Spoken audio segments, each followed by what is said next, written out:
Good morning. You're watching Rajya Sabha television with me, Frank Pereira, and this is the breakfast news. Here are this morning's headlines. The dissident Congress leader Kaliko Pull sworn in as Chief Minister of Arunachal Pradesh. She has outside support of 11 BJP MLAs. Former Chief Minister Nabam Tuki says assembly could be dissolved. Rajya Sabha Chairman Mohammad Hamid Ansari calls on all-party meeting ahead of budget session, meet aimed at ensuring smooth conduct of parliament proceedings. Army called in 9 districts, curfew imposed in 2 in Haryana after 4 people are killed in violent protests by Jats demanding reservation under OBC quota.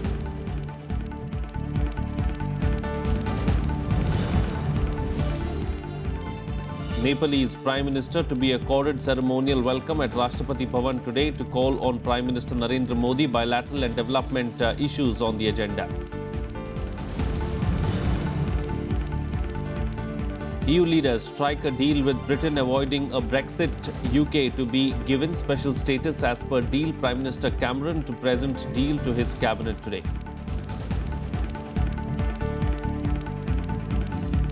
Well, dissident Congress leader Kaliko Pull was sworn in as the Chief Minister of Arunachal Pradesh last night.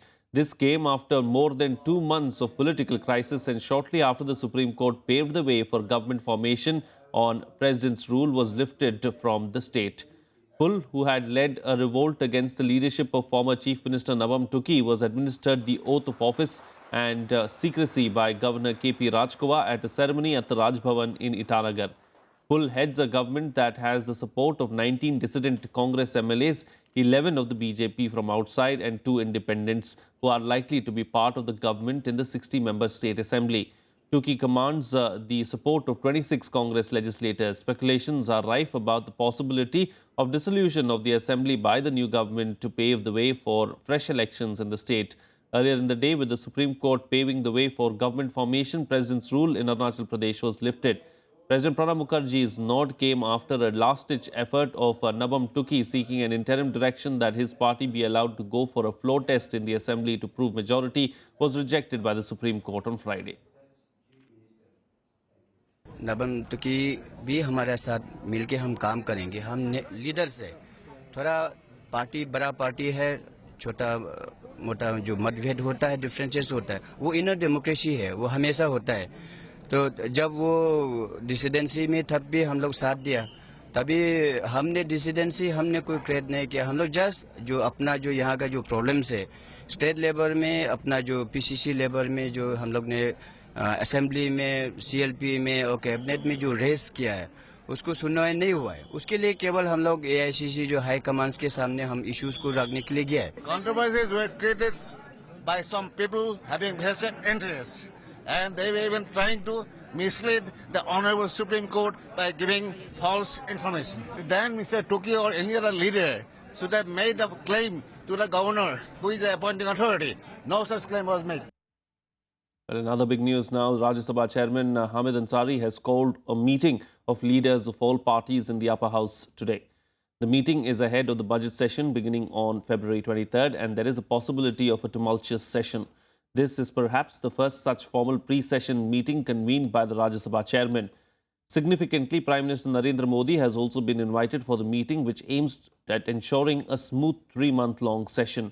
Ansari had also held an informal meeting with leaders of the Congress and BJP in the Rajya Sabha on Wednesday as well. Rajya Sabha, where the government lacks majority, had seen repeated disruption in the monsoon and winter sessions, with Congress and several other opposition parties blocking key economic reform measures of the Modi government. Repeatedly voicing his anguish over the disruptions, Ansari had in the past even toyed with the idea of possible changes in rules for smooth running of the House. Lok Sabha Speaker Sumitra Mahajan and Parliamentary Affairs Minister M. Venkaiah Naidu have also called separate all-party meetings on February 22nd, the day before the crucial session begins. The government is keen to push its legislative agenda in the budget session, including the pending bills of GST and real estate thwarted in the last 2 sessions, while the opposition is raring to target it on a host of issues, including the JNU row, Dalit scholar Rohit Vemula's suicide, imposition of President's rule in Arunachal Pradesh, terror attacks in Pathankot and Gurdaspur, and many others. Well, Congress President Sonia Gandhi will be meeting senior party leaders today. She will hold deliberations with party leaders to firm up the party's strategy for the upcoming budget session at a time when opposition and government have locked horns over a number of contentious issues. The meeting will take place soon after Rajya Sabha Chairman Hamid Ansari holds discussion with leaders of all parties of the upper house. Congress has upped the ante against the government on the JNU row in the wake of a sedition case against the JNU-SU President Kanhaiya Kumar. Dalit scholar of Hyderabad University Rohit Vemula's suicide and the imposition and subsequent revocation of president's rule in the party-ruled Arunachal Pradesh. Well, the National Human Rights Commission probe team on the JNU incidents has come down heavily on the Delhi police. In its report, the NHRC has said that the physical assault on JNU student leader Kanhaiya Kumar in the court premises appeared to have been organized and pre-planned. It also said Kumar was subjected to psychological pressure and was made to issue a statement before he appeared in the court, owing allegiance to constitution which was dictated by the police. The Commission's report also said that the attack on Kanhaiya was a major security lapse on the part of the police. The panel, which visited Kumar in Tihar jail on Friday, quoted him as having said that he was arrested without any valid reason and without disclosing to him even grounds of arrest. A copy of the inquiry report submitted by the NHRC team has been forwarded to the Delhi Police Commissioner B.S. Bassi and Director General of Tihar Jail. Well, leaders of left and other opposition parties have sought President Pranab Mukherjee's intervention in the immediate release of JNU Students' Union President Kanhaiya Kumar and others. CPIM General Secretary Sitaram Yechuri led the delegation to Mukherjee. He said the president expressed great degree of concern over issues it raised and assured that he will look into the matter. Besides Yechuri, CPI leaders S. Sudhakar Reddy and D. Raja, NCP's D.P. Tripathi, JDU MP Pawan Verma and RJD MP Premchand Gupta were part of the delegation. The leaders observed right-wing outfits were spreading anti-Dalit and anti-marginalized venom in varsities across the country, as seen in Hyderabad Central University, FTII and Jadavpur University, and yet the union government, it alleged, is not acting against them. He also said that opposition leaders will mount pressure on the government over the issue during forthcoming budget session of Parliament beginning on February 23rd. It is his duty to today safeguard the sanctity of the Indian Constitution, and him being the President and custodian of the Republic of India, he cannot permit his government. 2 days later he'll give a speech saying it's my government. He cannot permit his government to actually unleash an insurrection in the country against our Constitution and the Constitutional Republic. Meanwhile, here's the latest on the bail petition of JNU Students' Union President Kanhaiya Kumar. The Supreme Court today refused to hear the plea, claiming that his lawyers had to go approach the High Court first to avoid setting a wrong precedent. It did, however, ask the government and Delhi police to ensure Kanhaiya and his lawyers were provided proper security at the High Court. Here are the details. Jawaharlal Nehru University Students' Union President Kanhaiya Kumar will stay in jail for now. The High Court could not hear his plea after the matter could not be listed in time. Earlier, the Supreme Court had declined to take up Kanhaiya Kumar's petition, instead asking him to go to the High Court. The Apex Court also ordered that proper security be given to Kumar. सारी अपनी दलीलें किसी भी दलील पे जब वो नहीं चल पाए तो कहने लगा कि क्योंकि ये मैटर ऑलरेडी है कोर्ट के पास है तो इसलिए इसको सुन लिया जाए। कोर्ट ने इसको वापस नीचे भेज दिया कि इस तरह की दलीलें हम स्वीकार नहीं करेंगे। हाई कोर्ट में भेजा गया है। हाई कोर्ट में। Meanwhile, a medical examination report says the JNUSU president sustained external injuries during the attack on him at the Patiala House Court complex, even as Delhi Police Commissioner B.S. Bassi continues to refute the allegations. The commissioner also opposes Kumar's bail plea, saying it would mean an increased security burden on his men. चूंकि कन्हैया एक controversial case में involve है तो हो सकता है कि उसके लिए हमें कुछ सुरक्षा देनी पड़ेगी अगर उसे उसकी बेल हो जाती है।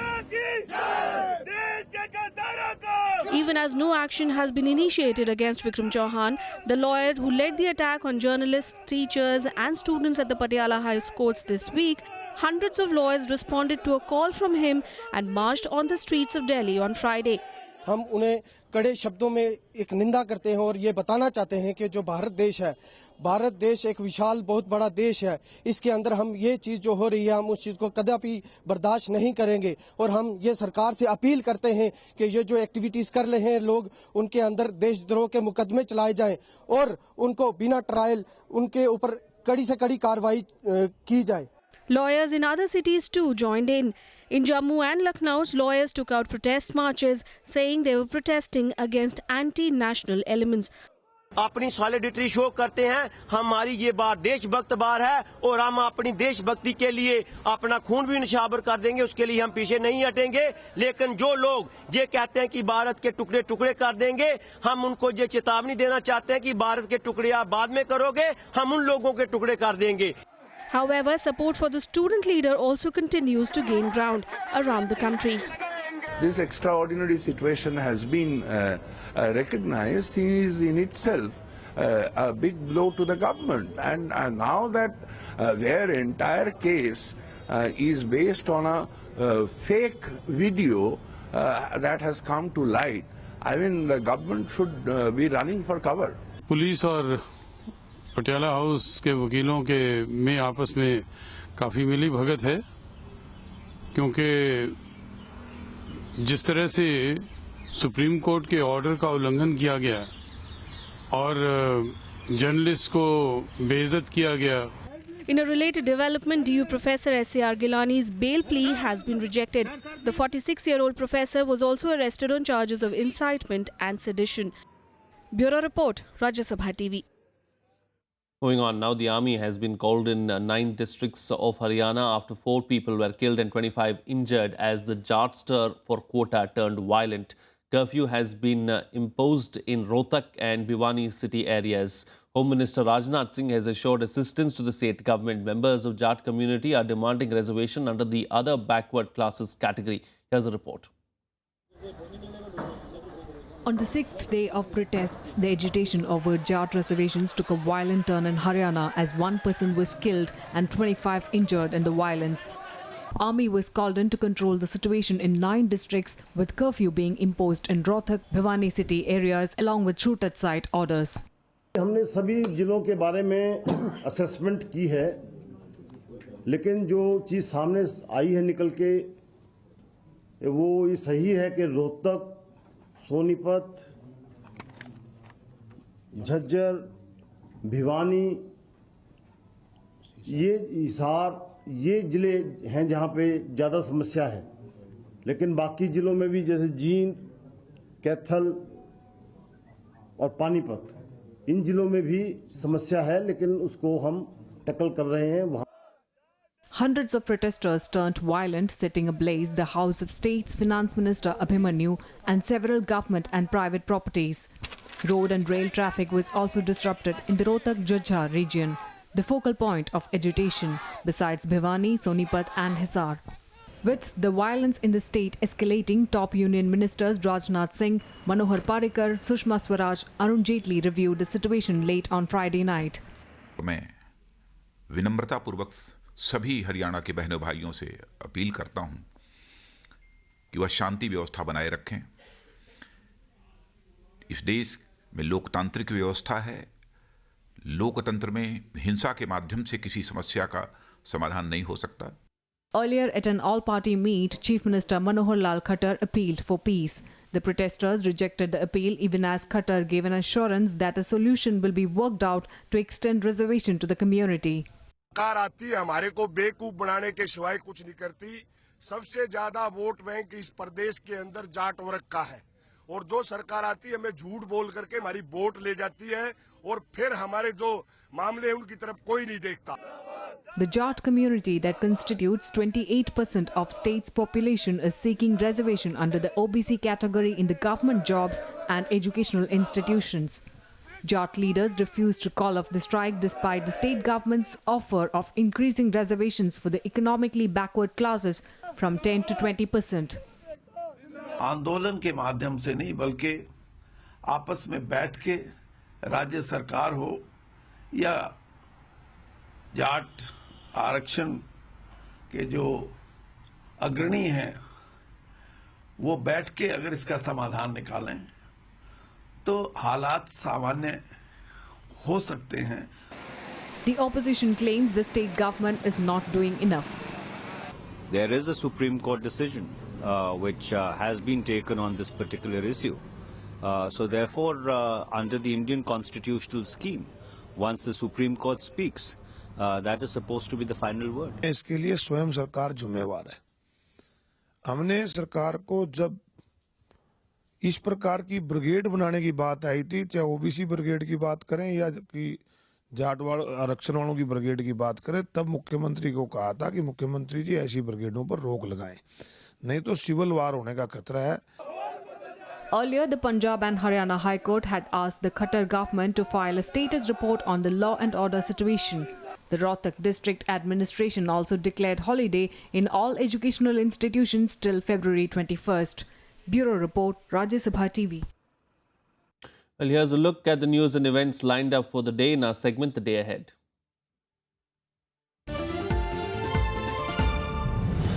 Congress Vice President Rahul Gandhi, who is on a two-day visit to his parliamentary constituency Amethi, will meet people from various fields on the second day today. On Friday, Rahul attacked Prime Minister Narendra Modi for skyrocketing prices of essential commodities and ignoring the plight of the farmers. The Congress Vice President said that his party will raise the issues pertaining to farmers during the upcoming budget session of Parliament.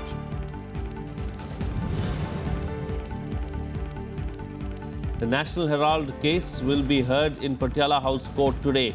The Supreme Court has exempted Congress President Sonia and Vice President Rahul Gandhi from personal appearance before the trial court. The court had declined a plea for quashing the case against them and held that the trial against them shall proceed.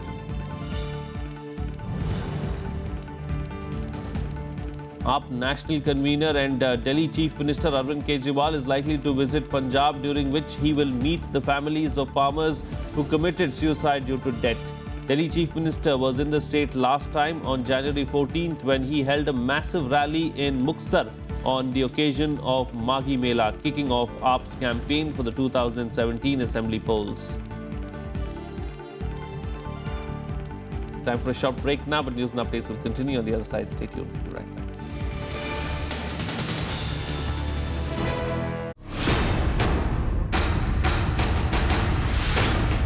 NDA government's third budget.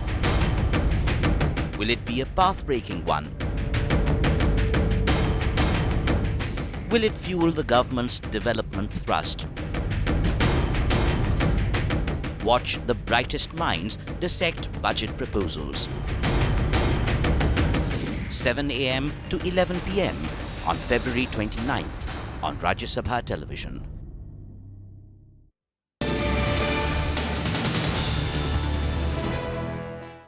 Welcome back. You're watching Rajya Sabha television. Well, Nepal Prime Minister KP Oli will be accorded a ceremonial reception at the Rashtrapati Bhavan today. On his first foreign visit after assuming power, Oli is on a 6-day state visit. Today, Sushma Swaraj will call on him at the Rashtrapati Bhavan. A meeting with the Prime Minister is slated at noon. An exchange of agreements will take place later during the day. He will also meet other cabinet ministers. He will call on the President and the Vice President later in the day as well. Here's more. Nepal's Prime Minister KP Sharma Oli has begun his 6-day India visit after 2 months of deliberations and subsequent delays. Oli is accompanied by his wife and a high-level ministerial delegation. He received a ceremonial welcome at the airport. This will be his first visit abroad after taking over as Prime Minister in October 2015. It would also be the first bilateral visit of a Nepali Prime Minister to India since Baburam Bhattarai's visit in October 2011. Former Prime Minister, late Prime Minister Sushil Koirala had visited India in May 2014 for the swearing-in of our Prime Minister. And as you know, Prime Minister Modi had visited Nepal in August 2014 for a bilateral visit, which was the first bilateral visit from an Indian Prime Minister to Nepal in 17 years. And then Prime Minister had gone again in November 2014 for the SAARC summit. Prime Minister Oli is scheduled to meet Prime Minister Narendra Modi on Saturday. The focus there will be bilateral and developmental issues. The Nepalese Prime Minister will then head to Bhuj to look at post-earthquake rehabilitation and restructuring work. Prime Minister of Nepal will leave for Bhuj in Gujarat He'll be meeting the Gujarat government officials. He'll visit the relocation site.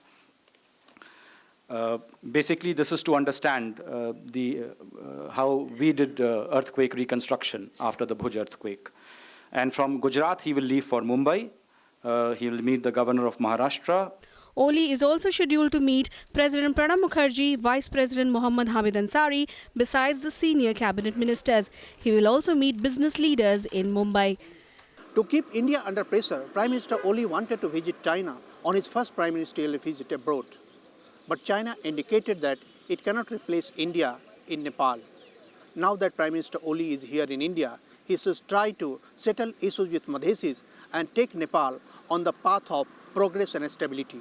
Akhilesh Suman for Rajya Sabha Television with camera person Ashwini in Delhi. Well, over a month after the Pathankot terror attack, Pakistani authorities on Friday filed an FIR at the Counter-Terrorism Department Centre in Gurjanwala in Punjab province. But the FIR doesn't mention either the Jaish-e-Mohammed or the chief Masood Azhar for the crime. Here's a report. Pakistani authorities finally filing an FIR in the Pathankot terror attack, but one that does not name Jaish-e-Mohammed chief Masood Azhar, despite India naming him as the mastermind.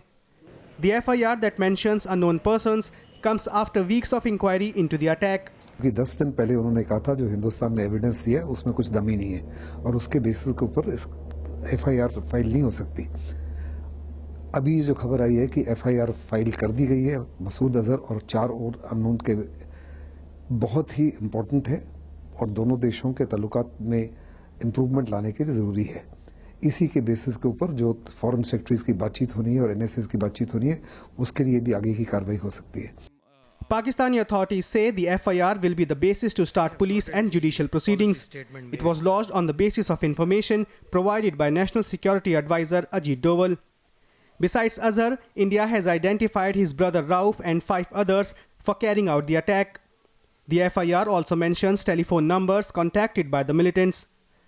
The Pathankot attack triggered the postponement of the Foreign Secretary's meeting in Islamabad in January. Since then, no date has been fixed for talks. After filing the FIR, Pakistan's Punjab Province Law Minister Rana Sanaullah said India will be asked for more information. Bureau Report, Rajya Sabha TV. Moving on to our special series on the union budget and expectations from it, we look at the defence allocation today. Faced with the huge imports bill, the government is expected to lay critical emphasis on its Make in India endeavour in this sector. Here's a detailed report.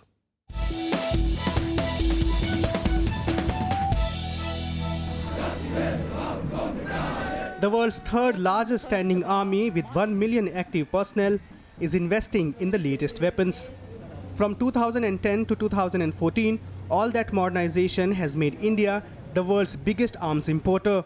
The government wants to get rid of the tag by increasing indigenous production, which is why industry experts see a significant hike in capital expenditure in the offing. With Make in India announcement, what started happening is all the programs which the government today is taking a decision, decisions are being made in favor of Indian private industry. We certainly see an increase on defense budget on an average. If we look at the long-term trends, defense budgets do grow about 10 to 12% every year. Historically, India has been importing up to 70 to 80% defense hardware from abroad. In the latest 2.5 years, the import component has come down to 60%, which in the next 5 years, the government wants to bring down to 50%. The government is planning a capital expenditure of over 1 lakh crore rupee this year, with a significant part of the orders expected to be executed by public and private sector companies. But despite the heavy investment, experts feel indigenous production of defense hardware are still a long way away.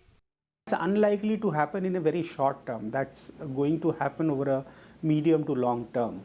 Because even if you start setting up manufacturing processes for making the defense equipment, it'll take a while. But yes, what it will do is that a large part of money that under the defense expenditure used to be spent on acquiring foreign, equipments. Now that money will be spent on acquiring equipments which are manufactured within the country. India's average annual defense budget of $30 billion is almost one-third that of China. Between 2009 to 2014, India imported 100,000 crore rupee in military hardware, nearly 40 times more than its exports. Achieving a sizable cut in this figure is one important expectation from the upcoming budget. Palak Sharma's report for Rajya Sabha Television. Well, after marathon meetings, the European Union leaders have struck a deal with Britain avoiding a Brexit. Britain Prime Minister David Cameron said that the EU deal will give UK a special status. Cameron will present the deal to his cabinet today. Yasmo. We have just achieved a deal which strengthens Britain's special status in the European Union. It is a legally binding and irreversible decision by all 28 leaders. A done deal. British Prime Minister David Cameron struck a deal with EU leaders securing a special status on Friday. EU leaders hailed the deal. I believe that this is enough for me to recommend that the United Kingdom remain in the European Union, having the best of both worlds. Wir glauben, dass wir damit David Cameron ein Paket an die Hand gegeben haben, mit dem in Großbritannien werben kann für einen Verbleib Großbritanniens in der Europäischen Union. Genau an diesem Ziel hat keinen. The new deal includes a 7-year emergency break on welfare payments, cuts in child benefit for the children of EU migrants living overseas. This will be applicable immediately for fresh arrivals, and for the 34,000 existing claimants it will come to force in 2020. The amending of EU treaties to state explicitly that references to the requirement to seek ever closer union do not apply to the United Kingdom. UK can now enact emergency safeguards to protect the City of London. Now an uphill task awaits Cameron. He will campaign to keep Britain in the 28-member bloc. The deal will be presented in the cabinet on Saturday. If the parliament gives a green signal, then the issue will go to the British people in a referendum. But a staunch opposition awaits the British PM from his own party. Back home, Britain's Eurosceptic leader Nigel Farage said EU deal has failed to address fundamental issues. The British people must now decide whether to stay in this reformed European Union or to leave. There will be many passionate arguments made over the months ahead. And this will not be a debate along party political lines. There will be people in my party and in other parties arguing on both sides of the debate. And that is entirely right. This is an historic moment for Britain, and people must be free to reach their own conclusion. The deal that he's done does not address the fundamental issues that British people care about. It does not address the issue that our Parliament is not able to overrule bad EU law. Brexit campaigners rallied on streets saying the deal did not go far enough. For them, Britain would be better off out of the EU. Very minor details, no real return of sovereignty. I really hope that we can get our message out and that the majority of the public will vote to leave the EU and not have the wool pulled over their eyes by Cameron's nonsense negotiation. The deal is in a way a victory to Cameron, as he secured several of the key demands on which he chose to fight for, but the national referendum which follows can go either way. Bureau Report, Rajya Sabha TV. And finally, Harper Lee, one of America's most celebrated novelists whose masterpiece To Kill a Mockingbird was read by millions worldwide, has died. She was 89. The Pulitzer-winning author shunned the spotlight for decades and spent her final years living in seclusion in Alabama, where she was born. To Kill a Mockingbird is considered one of the great classics of the 20th century American literature and is standard reading in classrooms across the world. Meanwhile, the Italian writer and philosopher Umberto Eco also passed away late on Friday night at his home. He was 84. He was best known for his novel The Name of the Rose. The Name of the Rose was made into a film in 1989 starring Scottish actor Sean Connery. Well, that's it on this edition of The Breakfast News. Have a good day.